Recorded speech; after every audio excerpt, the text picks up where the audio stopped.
જય શ્રી કૃષ્ણ મિત્રો, ટુમરવાડીમાં આપણું સ્વાગત છે. આજે મેં થોડીક મુકેશભાઈના બળદમાં બેલીને એક ઉથલ મારી હતી તો બહુ મજા આવી ગઈ હતી. જો આ મુકેશભાઈના બળદ છે તો ખર તો નથી પણ તો એ છતાં આપણે બેલી ચાલુ કરી છે. તો પહેલી વાર બેલી મારીએ છીએ, ઈયળો બહુ છે. બેલી મારીને પછી આપણે ઈયળની દવા છાંટવાની છે. બળદ આપણે મુકેશભાઈના બહુ જોરદાર છે. એક ઉથલ મારીને આવ્યા હતા તો પરસેવો રેપઝેપ કરી દીધો એવા બળદ છે.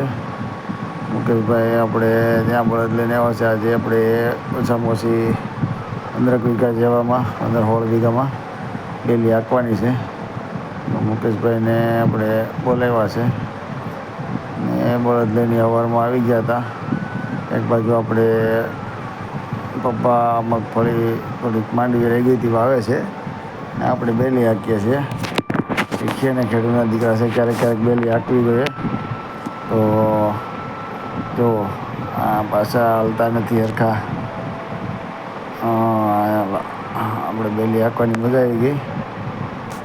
બરાબર હાલે છે ને દોસ્તો? જોઈ લેજો આપણે બેલી હાંકીએ.